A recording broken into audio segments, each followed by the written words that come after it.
थोड़ी के नीचे हाथ रखे वो खून भरी निगाहों से लैपटॉप की स्क्रीन को घूर रहा था। उसका बस नहीं चल रहा था वो घर पहुंचकर उस लड़की का हुलिया खराब कर दे जो उसकी इजाज़त के बिना घर से बाहर निकल गई थी।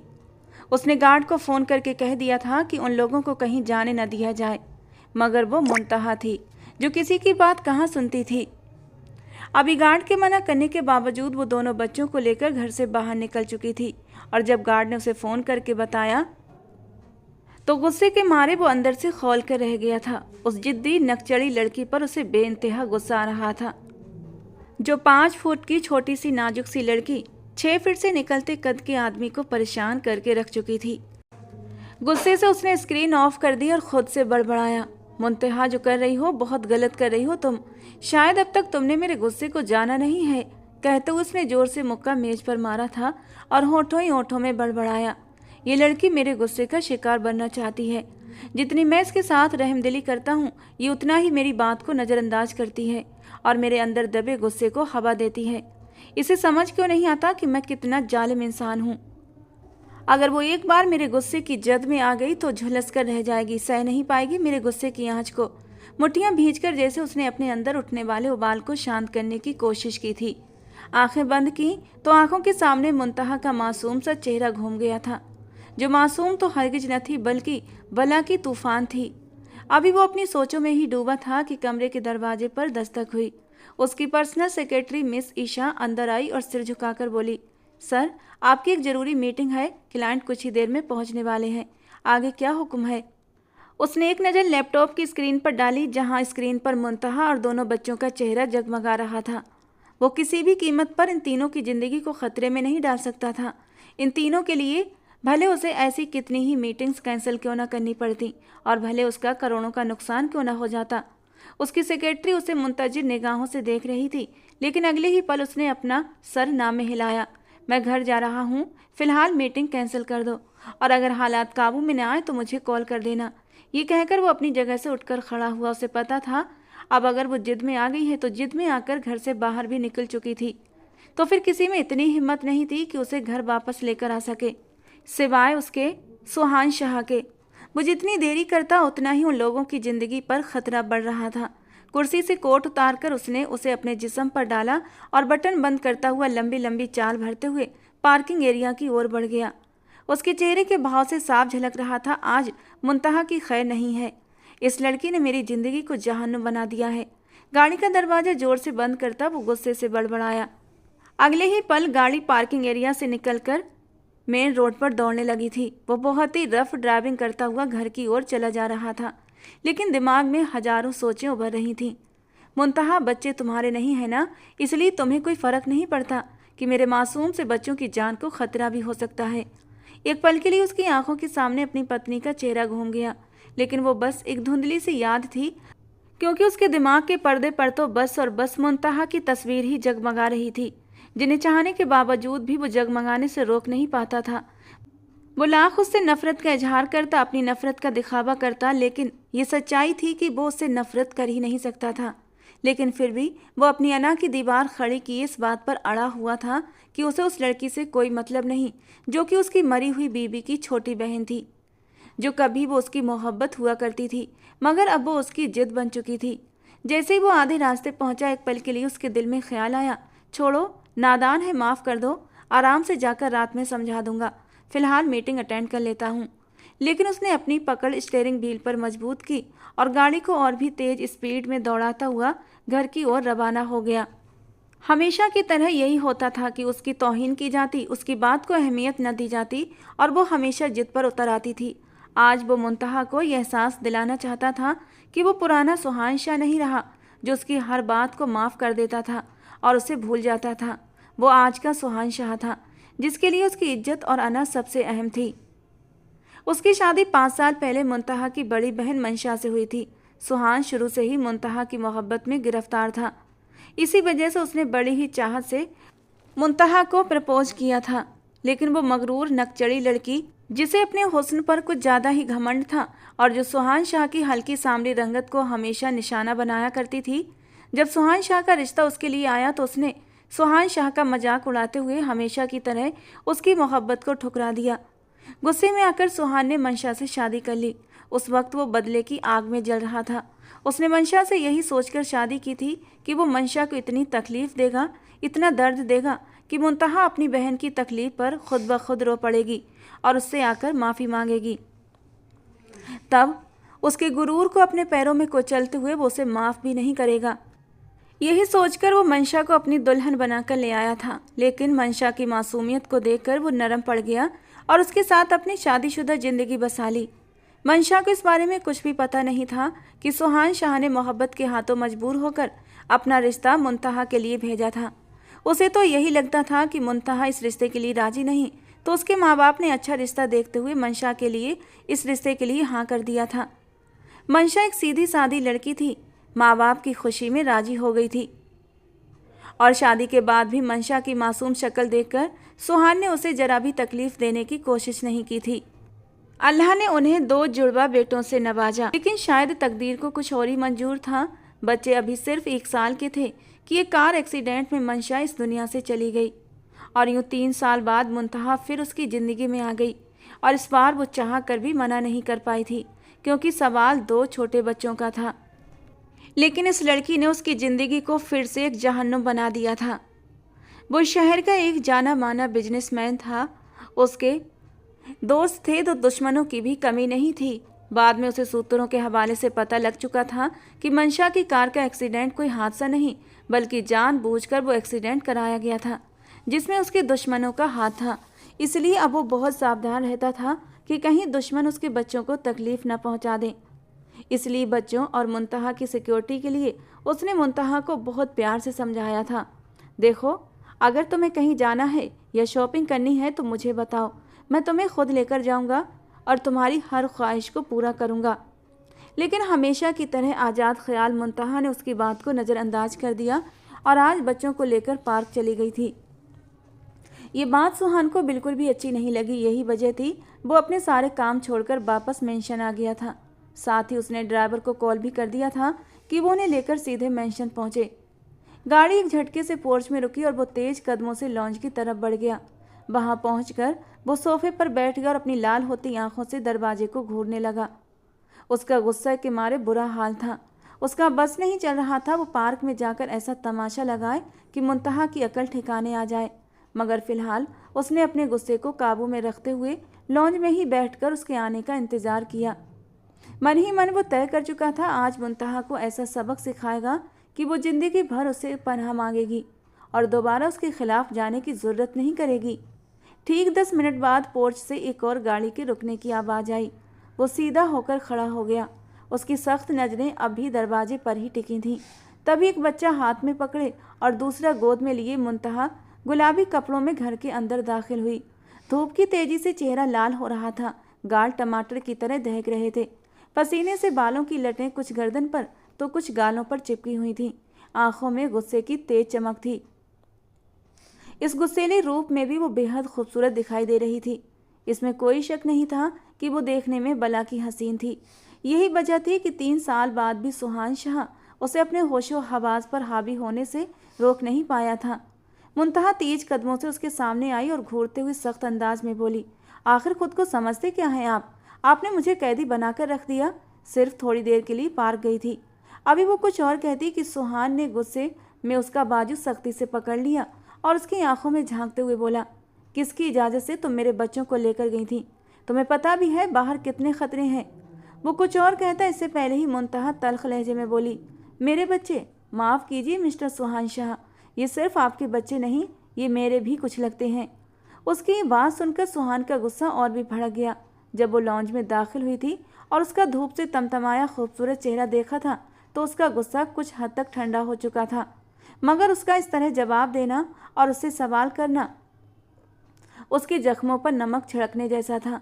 उसने मुंतहा की गोद से अरहम को छीनकर पास खड़ी नौकरानी को दे दिया और जैन को भी नौकरानी के हवाले करने के बाद नौकरानी को इशारा किया कि बच्चों को लेकर रूम में जाओ, क्योंकि बच्चे माहौल की गर्माहट से अनकंफर्टेबल महसूस कर रहे थे। बच्चों के जाते ही सुहान ने मुंतहा का बाजू और ज़्यादा सख्ती से दबोचा और उसे अपने करीब कर लिया। वो लड़की सीधा उसके सीने से आ टकराई। तेज परफ्यूम की महक में मुंतहा की सांसें मद्धम होने लगी थीं। वो उसकी पकड़ में कुछ देर कसमसाई, छोड़ो मुझे। लेकिन ये सुहान शाह की पकड़ थी, इतनी आसानी से छूट नहीं सकती थी। बेबस होकर वो गहरा सांस लेकर खुद को उसके बाजुओं में ढीला छोड़ चुकी थी, जैसे मान लिया हो कि उसके बाजुओं से आज़ाद होना नामुमकिन है। जबकि सुहान उसकी आंखों में देखते हुए गुस्सीली आवाज़ में बोला, बहुत पर निकल आए हैं तुम्हारे मुंतहा। शायद तुम भूल चुकी हो कि अब मैं तुम्हारा वो दीवाना आशिक नहीं रहा जो तुम्हारे पीछे पागल था। अब मैं तुम्हारा शौहर हूँ और अब मैं तुम्हें बताऊंगा असली कैद, असली गुस्सा और असली वहशत क्या होती है। ये कहते ही उसने नाजुक सी मुंतहा को अपनी बाहों में उठा लिया, जबकि वो उसकी इस हरकत पर हैरान रह गई थी। क्या कर रहे हो तुम? कहाँ लेकर जा रहे हो मुझे? छोड़ो। वहीं लेकर जा रहा हूँ जहाँ तुम्हें होना चाहिए। मैंने तुम्हें कुछ ज़्यादा ही छूट दे दी है, इसलिए तुम्हारे पर कुछ ज़्यादा ही निकलने लगे हैं। शादी की पहली रात ही तुम पर अपना हक जमा कर तुम्हें बता देना था कि मैं तुम्हारा शौहर हूँ। लेकिन शायद अब तुम भूल चुकी हो, तो ये बात तुम्हें याद दिलाना पड़ेगी कि शौहर क्या होता है और उसके हक क्या होते हैं। वो उसे अपने रूम में लेकर बढ़ा था और उसकी बात की गहराई का मतलब समझते हुए मुंतहा की जान निकली थी। वो किसी भी कीमत पर इस इंसान के साथ रिश्ता आगे नहीं बढ़ा सकती थी। मुंतहा के चेहरे पर फैले खौफ के साए देखकर सुहान शाह के चेहरे पर हल्की सी मुस्कान आई थी। बेशक ये लड़की उसकी मोहब्बत थी, उसकी ज़िंदगी का सबसे कीमती हिस्सा थी, मगर अब वो उसे और ज़्यादा अपनी बेइज्जती करने की इजाज़त नहीं दे सकता था।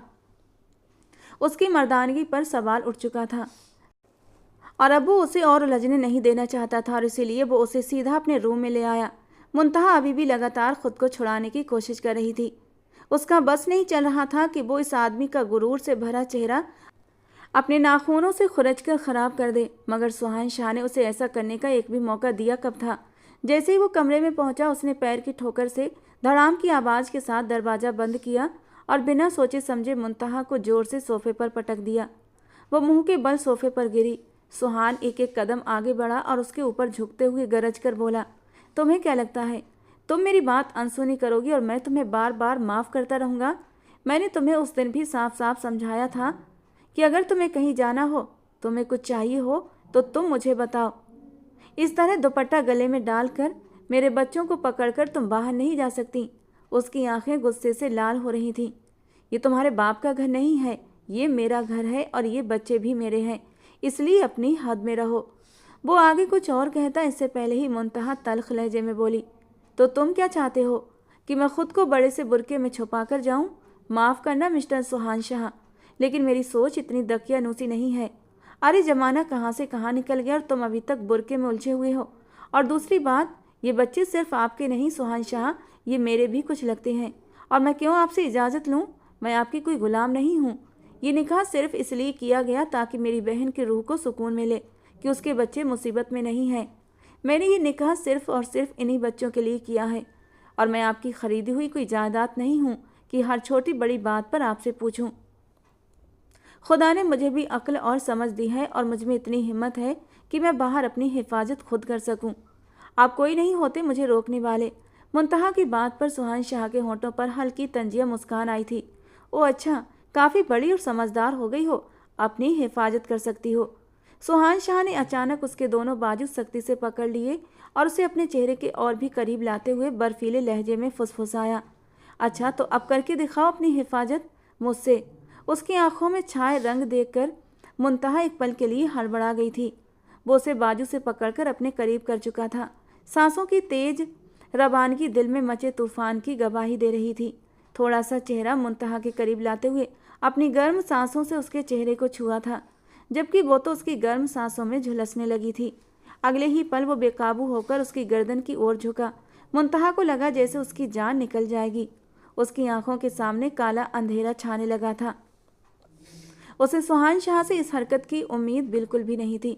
सुहान शाह, खुदा के लिए अपनी हद में रहो, अपनी हद पार करने की कोई ज़रूरत नहीं है, वो तड़प कर बोली थी। मैंने आपको अभी किसी भी हरकत की इजाज़त नहीं दी है। मैंने पहले ही कह दिया था ये निकाह सिर्फ और सिर्फ बच्चों की वजह से हुआ है। मुंतहा लगातार उसे हटाने की कोशिश कर रही थी, मगर सुहान शाह की आंखों पर तो खुमार भरा था, लेकिन शायद इस खुमार से ज़्यादा उसकी आंखों में गुस्से की लाली थी। वो जानता था कि वो बहुत गलत कर रहा है, मगर इस लड़की ने उसका खून इतना खौला दिया था कि वो इस हद तक आ पहुंचा था। अभी वो अपने होंठ उसकी गर्दन पर रखता, इससे पहले ही उसका मोबाइल अचानक बज उठा। मुंतहा की आंखों से आंसू झरझर बह रहे थे। मोबाइल की आवाज़ सुनते ही जैसे सुहान शाह को होश आया। उसने गुस्से से मुंतहा पर एक कहर भरी नज़र डाली। वो अब भी डर से थर थर काँप रही थी। फिर वो तेज कदमों से कमरे से बाहर निकलता चला गया। फ़ोन ऑफिस से था। कॉल रिसीव की तो दूसरी तरफ मिस ईशा थी, जो बता रही थी कि क्लाइंट काफ़ी नाराज़ हो रहे हैं और उसे मीटिंग के लिए तुरंत वापस आना पड़ेगा। सुहान शाह ने अपने कमरे के दरवाजे पर सख्त नज़रों से घूरा, फिर सर झटक कर बाहर निकल गया। उसका इरादा ऐसा कुछ करने का नहीं था। वो कभी भी मुंतहा की इजाज़त के बिना उसके करीब नहीं जाना चाहता था, मगर ये लड़की अपने जिद्दीपन से उसे इस हद तक धकेल रही थी। जैसे ही वो गाड़ी में बैठा, उसकी आंखों के सामने मुंतहा का डरा सहमा चेहरा आ गया। जब वो उसकी गर्दन की तरफ झुका था, उसने झट से अपना सिर झटका और तुरंत स्टीयरिंग संभालते हुए ऑफिस की ओर रवाना हो गया। उसकी गैर मौजूदगी में उसकी बीवी और बच्चे बाहर न जाएं, ये वो किसी भी कीमत पर चाहता था, क्योंकि उसे पता चला था कि मंशा की मौत एक हादसा नहीं थी, बल्कि एक प्री प्लान साजिश थी। और यही वजह थी अब वो मुंतहा और अपने बच्चों को हर हाल में अपनी हिफाजत में रखना चाहता था। मगर ये बात वो उस लड़की को खुलकर बता भी नहीं पा रहा था। एक छोटी सी दूरी के बाद वो ऑफिस पहुंच चुका था। अंदर जाते ही उसने देखा कि मिस ईशा पहले ही वहां खड़ी थी। उसके चेहरे पर गहरी परेशानी थी। सुहान शाह जानता था ये क्लाइंट काफ़ी मुश्किलें पैदा कर रहे होंगे, इसलिए उसने पहले ही ईशा को आगाह कर दिया था कि अगर हालात काबू में ना आए तो उसे फ़ौरन कॉल कर देना। जैसे ही वो अंदर आया, ईशा घबराते हुए उसके पास आई और चिंतित आवाज़ में बोली, सर, वे लोग बहुत ज़्यादा गुस्से में थे। मिस ईशा चिंतित लहजे में बोली थी। मैंने उन्हें समझाने की पूरी कोशिश की कि इमरजेंसी थी, लेकिन उनका कहना था अगर ये डील चाहिए तो अभी मीटिंग हो, वरना हमारी तरफ से इनकार है। सुहान शाह ने हल्के से सिर हिलाया और बाकी तैयारियों का इशारा कर दिया। चेहरे पर बेचैनी साफ झलक रही थी। वो जानता था उसने मुंतहा के साथ बहुत ज़्यादा सख्ती कर दी थी, लेकिन अब उसका दिल एक अजीब सी बेचैनी में घिर चुका था। वो सीधे अपने ऑफिस की तरफ बढ़ा। मीटिंग सिर्फ 10 मिनट में शुरू होने वाली थी, इसलिए वो खुद को थोड़ा संभालना चाहता था। अंदर पहुंचकर वो सीधा बाथरूम में गया। वॉश बेसिन के सामने खड़ा होकर उसने एक गहरी सांस भरी और अपना चेहरा ठंडे पानी से धो लिया। जैसे ही पानी उसके चेहरे से टकराया, उसके तनावग्रस्त नसें थोड़ी शांत हुई थीं। फिर उसने अपने बाल ठीक किए और वॉशरूम से बाहर निकल आया। अब उसका रुख मीटिंग रूम की तरफ था। मीटिंग रूम में पहले से ही सभी लोग मौजूद थे, बस उसी का इंतजार हो रहा था। जैसे ही वो अंदर दाखिल हुआ, कई लोग उसके सम्मान में खड़े हो गए, लेकिन उसने हल्की सिर की जुम्बिश से सबको बैठने का इशारा किया और ख़ुद भी अपनी कुर्सी पर बैठ गया। वो पूरी तरह पेशेवर अंदाज में मीटिंग कर रहा था, लेकिन मानसिक रूप से वो अब भी मुंतहा में ही उलझा हुआ था। वो जानता था वो बहुत ही नाजुक लड़की है। ऊपर से मजबूत दिखने वाली मुंतहा अंदर से पूरी तरह टूट चुकी थी, खासकर मंशा की मौत के बाद। वो खुद को बिजी रखने की पूरी कोशिश करती, लेकिन फिर भी उसकी आंखों में एक उदासियों का डेरा था जो उसके वजूद को हर वक्त अपने घेरे में समेटे रहता था। वो बच्चों के साथ हंसती बोलती थी, लेकिन चेहरे पर एक खामोशी रहती थी जो सिर्फ सुहान शाह ही महसूस कर सकता था।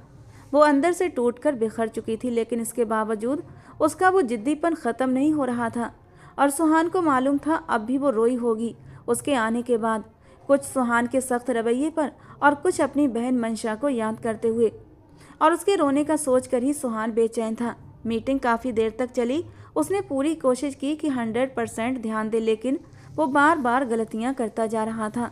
हालांकि मिस ईशा और बाकी टीम ने उसकी बातों को बड़े अच्छे से संभाल लिया था, जिससे मीटिंग बेहतरीन रही। मीटिंग ख़त्म होते ही डीलर ने उससे हाथ मिलाया, फिर उसकी आंखों में देखते हुए गंभीर लहजे में बोला, सर, आपकी इस जल्दबाजी के लिए मैं आपको सिर्फ एक सलाह देना चाहता हूँ।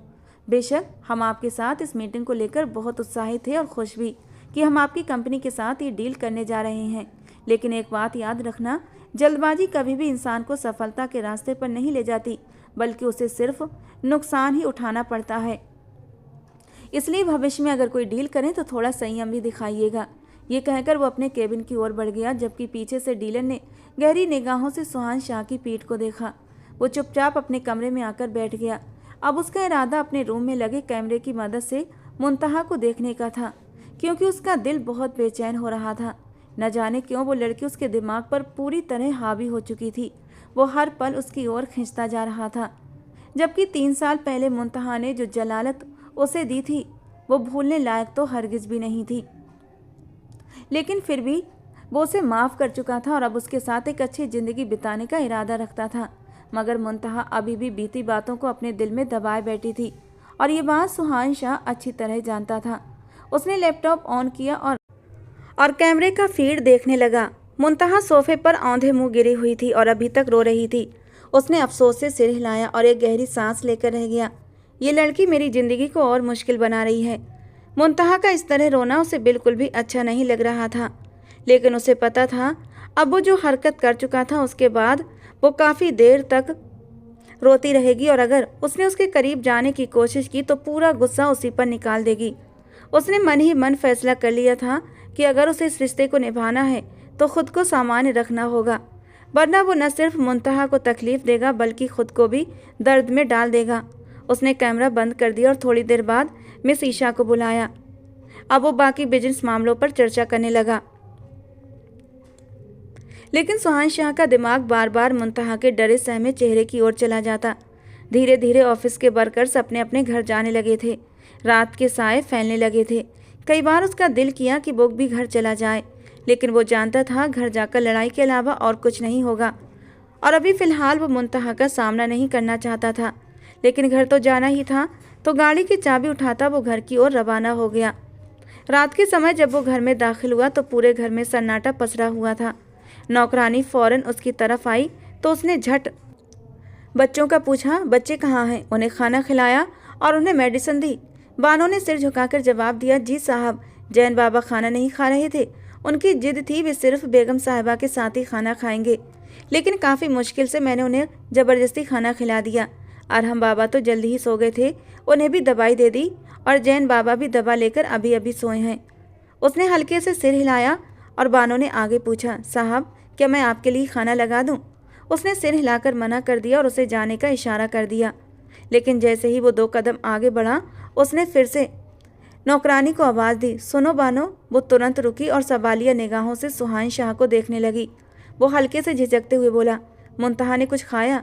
उसके लहजे की में चिंता साफ झलक रही थी। बानो ने ठिठक कर उसकी तरफ देखा, फिर उसकी नज़रों से घबराकर सिर झुका लिया। नहीं साहब, जब मैं उनके कमरे में गई तो उन्होंने मुझे डांट कर भेज दिया था कि मुझे कुछ नहीं खाना। जैन बाबा भी उनके पास गए थे, लेकिन उन्हें भी बाहर भेज दिया। सुबह नाश्ते में भी सिर्फ एक टोस्ट ही लिया था, उसके अलावा वो अभी तक भूखी हैं। ये सुनकर सुहान शाह के दिल को कुछ हुआ था। वो एक पल के लिए चुप रहा, फिर कुछ सोचकर बोला, तुम खाने की ट्रे लगा दो मेरे और उसके लिए, मैं ऊपर जा रहा हूँ। ये कहकर वो अपने कमरे की तरफ बढ़ गया। हालांकि उसका इरादा था वो मुंतहा को अकेला छोड़कर किसी और कमरे में आराम करेगा, लेकिन ये सुनकर कि उसने कुछ नहीं कहा उसका दिल तड़प उठा। उसने धीरे से दरवाज़ा खोला और अंदर दाखिल हुआ। मुंतहा अभी भी सोफे पर औंधे मुंह गहरी नींद सो रही थी। सुहान शाह की आंखों में नरमी के भाव जगमगाए। वो हल्के से सिर हिलाते हुए बुदबुदाया, ये लड़की पहले भी इतनी ही जिद्दी थी और अब भी उतनी ही जिद्दी है। उसकी आदत अभी तक नहीं बदली। गुस्से में भला कोई खाना छोड़ता है? ये कहते ही उसने अपने कदम मुंतहा की तरफ बढ़ाए और बिल्कुल पास जमीन पर घुटनों के बल बैठ गया। उसने बहुत ही नरमी से उसके चेहरे पर आए बाल हटाए। उसकी उंगलियों की हल्की सी हरकत से मुंतहा की आंखें खुल गईं। सुभान का गंभीर चेहरा देखकर वो घबराकर उठ बैठी। उसकी आंखों में साफ डर झलक रहा था। उसने गहरी सांस ली और उसके पास ही बैठ गया। मुंतहा का डर और सुहान की धमकी। मुंतहा तुरंत अपनी जगह से उठी, लेकिन सुहान ने उसकी कलाई थाम ली। वो घबराकर बोली, मुझे मत छुओ, मेरा हाथ छोड़ो। सुहान ने सिर हिलाकर मना कर दिया और सख्त लहजे में बोला, अगर चाहती हो कि मैं ज़बरदस्ती ना करूं तो चुपचाप मेरे पास बैठी रहो, वरना हो सकता है मेरा दिमाग घूम जाए और मैं तुम पर सख्ती करने पर मजबूर हो जाऊं। उसकी आवाज़ में हल्की सरसराहट थी जो मुंतहा को अंदर तक डरा गई, लेकिन अब वो उठने की हिम्मत नहीं जुटा पाई। तभी कमरे के दरवाजे पर दस्तक हुई। सुहान ने ऊंची आवाज़ में कहा, आ जाओ। इजाज़त मिलते ही नौकरानी अंदर आ गई। सुहान ने मेज की तरफ इशारा करते हुए कहा, इसे पास ले आओ और खाना लगा दो। नौकरानी ने घबराई नज़रों से मुंतहा को देखा जो गुस्से से उसे घूर रही थी। मुंतहा समझ चुकी थी कि नौकरानी ने ही सुहान को बताया होगा कि उसने कुछ नहीं खाया। नौकरानी ने डरते डरते मेज पर खाना लगा दिया और फ़ौरन वहाँ से गायब हो गई। उसके जाते ही सुहान ने नरम निगाहों से मुंतहा को देखा। अभी वो कुछ कहता उससे पहले ही मुंतहा बोल पड़ी, मुझे कुछ नहीं खाना, मैं आराम करना चाहती हूँ। ये कहकर वो उठने लगी, लेकिन सुहान ने झट से उसकी कलाई पकड़ ली और उसे खींचकर अपनी गोद में बिठा लिया। अब वो सीधा उसकी गोद में बैठी हुई थी, जबकि उसके इतने करीब आने पर मुंतहा का दिल बेचैन हुआ था। हर बार ऐसा ही होता था, जब भी वो उसके करीब आता था वो अंदर से पिघलने लगती थी, उसकी बाहों में कमज़ोर पड़ने लगती थी, जज्बात मचलने लगते थे। लेकिन जिद और अना इतनी गहरी थी कि वो अपनी जिद और अना के आगे कुछ महसूस ही नहीं करना चाहती थी। इसलिए अपने एहसास को दबाने के लिए वो सुहान के करीब जाने से बचती थी। अभी उसकी धड़कनें बेहिसाब शोर मचा रही थीं, लेकिन खुद को नॉर्मल किए चेहरे पर सख्ती सजाए उसकी गोद में बैठी हुई थी। सुहान ने उसके चेहरे से बाल हटाकर कान के पीछे किए थे और नरमी से बोला, मैं जानता हूँ मुंतहा तुम गुस्से में हो, लेकिन गुस्से में खाना छोड़ना सही नहीं होता। अगर तुम्हें मुझसे लड़ना है, मेरा सामना करना है, तो तुम्हारे अंदर ताकत भी होनी चाहिए। तुमने अपनी बहन के बच्चों के लिए मुझसे शादी की है, तो कम से कम उन्हीं के लिए कुछ खा लो, ताकि तुम में हिम्मत बनी रहे। वो उसे किसी भी तरह खाना खिलाना चाहता था, इसलिए उल्टे तरीके से समझा रहा था। कुछ पल के लिए मुंतहा चुप रही, फिर वो उसकी जांग से उतरकर अलग बैठ गई और गुस्से में रोटी तोड़कर खाने लगी। सुहान ने गहरी सांस ली थी। जो भी था, कम से कम वो कुछ खा तो रही थी, यही उसके लिए काफ़ी था। अब वो भी चुपचाप खाना खाने लगा, लेकिन उसका दिमाग बच्चों की तरफ चला गया। सुबह से उसने जैन और अरहम को नहीं देखा था। यकीनन जैन उससे डर चुका था। जिस तरह उसने नौकरानी के हवाले बच्चों को किया था, उससे जैन के दिमाग में कुछ न कुछ गलत जरूर आया होगा। खाना खाने के बाद वो उठकर खड़ा हुआ, मुंतहा को देखते हुए बोला, तुम आराम से इस कमरे में सो सकती हो, मैं बच्चों के पास जा रहा हूँ। ये कहकर वो बाहर चला गया। उसका शरीर थकान से चूर था, लेकिन अपनी औलाद को देखने की तड़प उससे ज़्यादा थी। जैसे ही वो कमरे में दाखिल हुआ, उसने देखा दोनों बच्चे हल्के अंधेरे में गहरी नींद में सो रहे थे। उसने एक तरफ की लाइट जला दी, जिससे कमरा काफ़ी हद तक रोशन हो गया। वो धीरे धीरे कदम बढ़ाते हुए बिस्तर के पास आया। उसने झुककर दोनों के माथे पर प्यार किया था, फिर जैन के चेहरे को देखा। दिल में बसाते हुए धीमी आवाज़ में बोला, मैं जानता हूँ जैन, तुम बहुत ज़्यादा परेशान हो। तुम्हारी माँ का जाना हम सबको तोड़ चुका है, लेकिन मैं क्या करूँ, तुम्हारी दूसरी माँ भी तो मेरे काबू में नहीं आ रही। अपनी औलाद से मिलने के लिए भी मुझे वक्त निकालना पड़ता है। बस कुछ वक्त दो, सब ठीक कर दूंगा। ये कहते ही उसने जैन से सिर्फ 5 मिनट छोटे बेटे को गोद में उठा लिया, फिर उसके चेहरे पर प्यार से ढेरों बोसे देते हुए हल्की सरगोशी में उससे बातें करने लगा। अचानक जैन ने करवट बदली तो वो चुप हो गया। वो उनकी नींद खराब नहीं करना चाहता था, लेकिन उसकी आंखों में आंसू आ गए। मंशा की मौजूदगी उसके घर के लिए जन्नत जैसी थी। उसे याद आया वो कभी कभी मंशा के साथ कितना सख्त रवैया अपनाता था, कई बार उस पर कितना गुस्सा करता था। कई कई दिन उसे मायके जाने की इजाज़त नहीं देता था, लेकिन वो मासूम लड़की कभी कुछ नहीं कहती थी, बस चुपचाप अपनी ज़िंदगी अपने शौहर के नाम कर चुकी थी। अब जब वो नहीं रही तो वो पूरी तरह अकेला पड़ गया था। अपने सारे काम अब उसे खुद करने पड़ते थे। जब मंशा जिंदा थी तो उसे ये भी नहीं मालूम होता था कि उसके कपड़े कहाँ रखे हैं, उसके जूते किसने पॉलिश किए और उसके लिए नाश्ता किसने बनाया। अब जब वो सब याद आया तो उसकी आंखें लगातार भीग रही थीं, जिन्हें वो बेरहमी से पोंछता जा रहा था। उसने अपने छोटे बेटे को बिस्तर पर लिटा दिया, फिर उसके पास ही लेटकर आंखें छत की ओर टिका दी।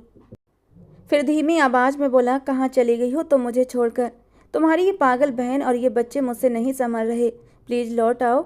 ये कहते ही उसने अपनी आंखें बंद कर लीं, लेकिन दरवाजे पर खड़ी मुंतहा उसकी ये सरगोशियाँ साफ सुन चुकी थी। किसी अजीब एहसास के चलते वो अपने कमरे से निकलकर इस कमरे में आ गई थी, क्योंकि वो बच्चों के पास सोने का इरादा रखती थी। वो सुहान से कहना चाहती थी, तुम सारा दिन ऑफिस में थक जाते हो, तुम जाकर आराम कर लो, मैं बच्चों का ख्याल रख लूँगी। लेकिन जब उसने सुहान की बातें सुनी तो वो एक पल के लिए बिल्कुल खामोश हो गई। फिर किसी सोच के तहत चुपचाप वापस अपने कमरे में लौट आई। रात भर सुहान बेचैन रहा। लाख कोशिश के बावजूद भी उसकी आंखों में नींद नहीं आ रही थी। जब भी सोने के लिए आंखें बंद करता तो मुंतहा का रोया रोया सा चेहरा उसकी आंखों के सामने आ जाता। कभी कभी उसे लगता जैसे उसने मुंतहा पर जुल्म किया है। जब उसे वो पसंद नहीं करती थी तो क्यों उसको अपनी ज़िंदगी में शामिल कर लिया, और उसके बावजूद भी आज दिन में जो कुछ भी हुआ उसे नहीं करना चाहिए था। शादी की पहली रात से ही दोनों के बीच एक बाउंडेशन थी, लेकिन आज उसने उस बाउंडेशन को तोड़ने की कोशिश की थी। वो जानता था उसने मुंतहा के साथ बहुत गलत बर्ताव किया है। अब अपनी हरकत पर उसे खुद ही गुस्सा आने लगा था। यही वजह थी कि रात भर उसे अजीब सी बेचैनी रही। दूसरी तरफ मुंतहा भी एक पल के लिए भी नहीं सोई थी। पूरा दिन वो रोती रही थी और फिर रात को भी बेचैन रही। सुहान की बातें याद करके उसकी आंखें भीग गईं। आज उसका दुख, आज उसका दर्द वो अपने दिल पर महसूस कर रही थी। वाकई वो बहुत थक चुका था। अब उसे एहसास हो रहा था उसने सुहान को बेवजह इतना ज़्यादा परेशान कर दिया था, क्योंकि वो तो यही समझती रही कि सुहान ने उससे निकाह अपनी मोहब्बत की वजह से किया है। उसे मंशा के जाने का कोई गम नहीं है। लेकिन आज सुहान की बातें सुनकर उसका दिल बहुत उदास हो गया था। सच में आज तक वो सिर्फ और सिर्फ अपने बारे में ही सोच रही थी। उसने एक बार भी इन बच्चों के बारे में नहीं सोचा, एक बार भी सुहान शाह के बारे में नहीं सोचा। अगर उसे अपनी बहन के जाने का दर्द है तो इन लोगों को भी तो उतना ही दर्द हो सकता है।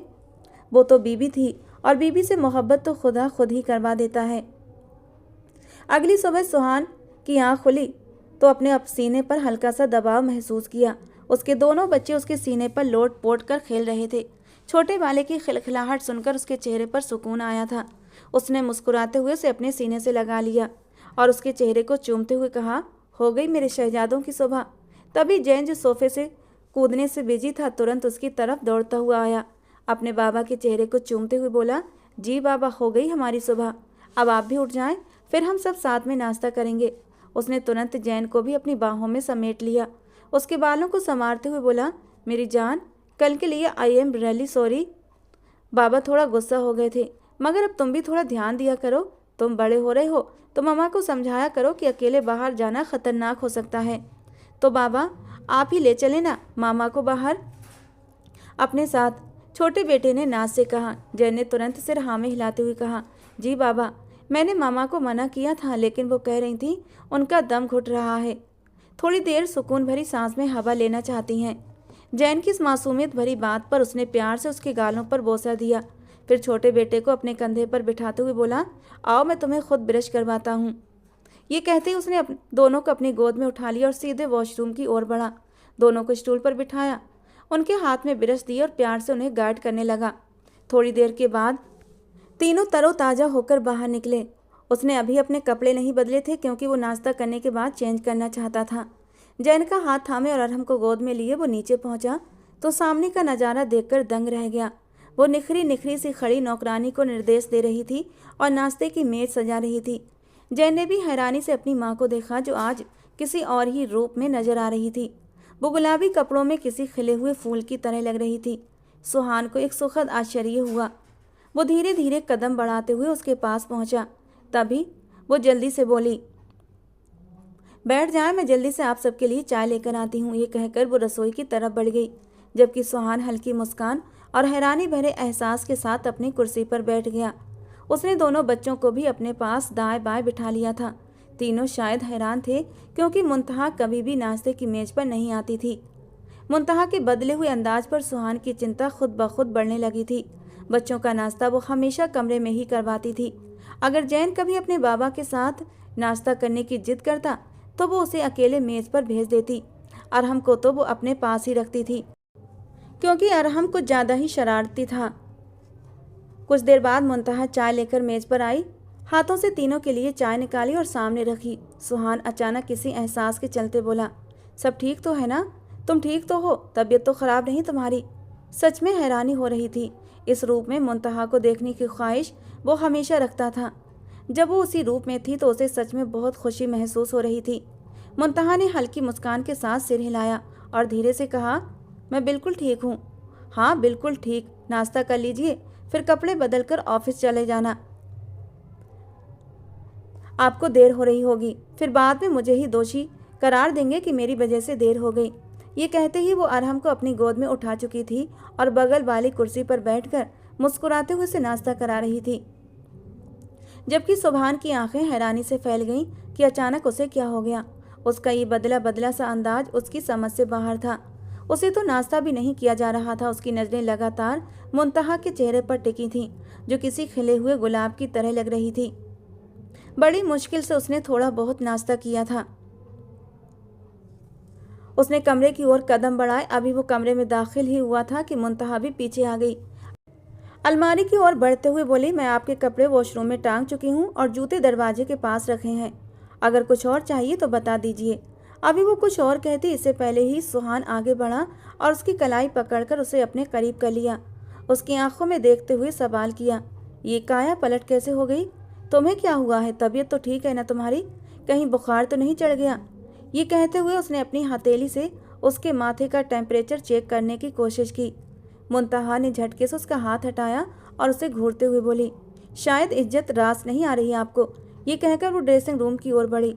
सुहान मुस्कुराया और उसे दीवार से टिकाकर बोला, लेकिन ये सब करके तुम मुझे हार्ट अटैक दे रही हो। हुआ क्या है तुम्हें? सब ठीक तो है ना? जब उसने सिर हिलाकर हामी भरी तो मुंतहा ने ठंडे लहजे में कहा, मुझे फ़र्क नहीं पड़ता आपको हार्ट अटैक आए या कुछ और, मैं बिल्कुल ठीक हूँ। कपड़े बदल लीजिए, आपको ऑफिस जाना है। ये कहकर वो तेज़ी से ड्रेसिंग रूम में चली गई। सुहान उसकी हल्की घबराहट महसूस कर चुका था। उसके चेहरे पर एक सुकून भरी मुस्कान आई थी। उसे ये बदलाव अच्छा लग रहा था। वो वॉशरूम चला गया। तैयार होकर बाहर आया तो मुंतहा अभी भी कमरे में थी।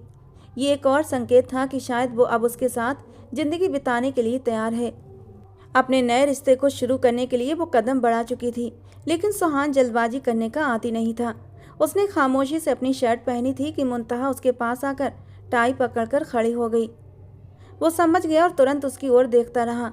मुंतहा ने झिझकते हुए आगे बढ़कर उसकी टाई उसके गले में बांधी और फिर उसे अपने हाथों से कोट भी पहनाया। ये सब सुहान के लिए बहुत खुशी देने वाला था, मगर उसे नहीं पता था ये खुशी बस कुछ ही पलों की मेहमान है। उसने अपने कान के पीछे परफ्यूम छिड़का, फिर कलाई पर लगाया और एक नज़र उस खूबसूरत आफत पर डाली जो शायद आज उसका कत्ल करने का पूरा इरादा रखती थी। वो मुस्कुराया और जूते पहनने लगा।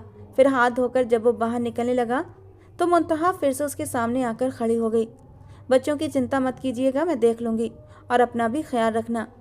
ये कहकर वो कमरे से बाहर चली गई और सुहान शाह के होठों पर एक हल्की सी खूबसूरत मुस्कान बिखर गई थी। क्या वो सच में उसके साथ समझौता कर रही थी या कोई और वजह थी? फिलहाल उसने उसे और परेशान न करना बेहतर समझा। अगर वो सच में ज़िंदगी को नए सिरे से शुरू करना चाहती थी तो सुहान भी पूरी तरह तैयार था। वो नीचे पहुंचा तो उसके दोनों बच्चे उसे देखकर खुशी से खिलखिला उठे। उसने दोनों के गालों को चूमा और एक गहरी नज़र मुंतहा पर डालते हुए ऑफिस के लिए निकल गया। जैसे ही वो कार में बैठा उसके चेहरे पर एक सुकून भरी मुस्कुराहट छा गई। कल जितना परेशान होकर वो हवेली आया था, आज उतना ही खुश होकर ऑफिस जा रहा था। लेकिन उसे अंदाजा भी नहीं था कि ये खुशी बस कुछ ही देर की है, क्योंकि जो सच्चाई उसके सामने आने वाली थी वो उसकी सारी उम्मीदों से परे थी। पूरा दिन अच्छा बीता। 2-3 बार जब उसने घर के कैमरे में झांक कर देखा तो नज़ारे खुश करने वाले थे। उसकी बीवी बच्चों के साथ खेल रही थी, बातें कर रही थी, खाना खा रही थी। ये सब उसके लिए सुकून देने वाला था। लेकिन ये सुकून कब तक रहेगा ये कोई नहीं जानता था। मुंतहा का आज का खूबसूरत मुस्कुराता हुआ चेहरा देखकर उसे वो दिन याद आ गया जिस दिन सुहान ने मुंतहा से निकाह किया था। वो दिन याद करके एक बार फिर उसे तकलीफ़ हुई थी। उसे याद आया कि मुंतहा उस दिन कितना रोई थी जब वो उसे विदा कराकर घर लाया था। वो एक पल के लिए भी उसके कमरे में नहीं बैठी थी, बल्कि बच्चों के कमरे में चली गई थी। अगली सुबह भी उसने सुहान के साथ बहुत बुरा व्यवहार किया था। शायद उसे यही शक था कि मंशा की मौत के पीछे सुहान का हाथ था। लेकिन पिछली रात की बातें सुनकर उसका दिल सुहान शाह की ओर झुक रहा था और अब इस बात को वो दिल से स्वीकार करना चाहती थी। रात को सुहान जब घर लौटा तो लगभग 10 बजे का समय हो चुका था। जैसे उसने गाड़ी पोर्च में रोकी तो वहाँ पहले से ही एक गाड़ी खड़ी थी। गाड़ी देखकर वो हैरान रह गया। आखिर ये गाड़ी किसकी थी? उसने तुरंत गार्ड को पास बुलाकर गाड़ी के मालिक के बारे में पूछा। गार्ड ने जवाब दिया, साहब, मालकिन के घर वालों की तरफ से कोई आया है। सुहान को आश्चर्य हुआ। आखिर ऐसा कौन था जो उनके घर आया था? मुंतहा के पापा के पास तक छोटी सी गाड़ी थी, भाई के पास सिर्फ एक बाइक थी, तो फिर ये बड़ी गाड़ी किसकी थी? यही सोचते हुए वो घर के अंदर बढ़ा, लेकिन सामने का नज़ारा देखकर उसकी आंखें गुस्से से लाल हो गईं। सामने मुंतहा का कजन अरसलान बैठा हुआ था, जो मुंतहा के बेहद करीब होकर उससे हंस हंस कर बातें कर रहा था। ये देखकर सुहान का खून खौल उठा था। वो जलते हुए अंगारों जैसी निगाहों से उन दोनों को घूर रहा था। मुंतहा उसकी बीवी थी, एक समय उसकी मोहब्बत भी। वो किसी और की मौजूदगी अपनी बीवी के इतने करीब कैसे बर्दाश्त कर सकता था? गुस्से से भरा हुआ वो आगे बढ़ा कि जैन दौड़ते हुए उसके पास आया और बोला, पापा। जैन की आवाज़ सुनकर मुंतहा भी तुरंत सुबहान की ओर देखने लगी। इसी बीच अरसलान मुस्कुराते हुए खड़ा हो गया। मुंतहा बिना किसी झिझक के सुहान के पास आई, उसका बाजू पकड़ते हुए बोली, अरसलान, ये मेरे शौहर सुहान शाह हैं। ये सुनते ही सुहान ने बेयकीनी से मुंतहा को देखा, यानी वो उसे शौहर के तौर पर अरसलान से मिलवा रही थी। सुहान को इस बात का मतलब समझ नहीं आया। एक पल के लिए अरसलान के चेहरे पर एक साया सा गुजरा और ये बात सुहान शाह की निगाहों से छुप न सकी।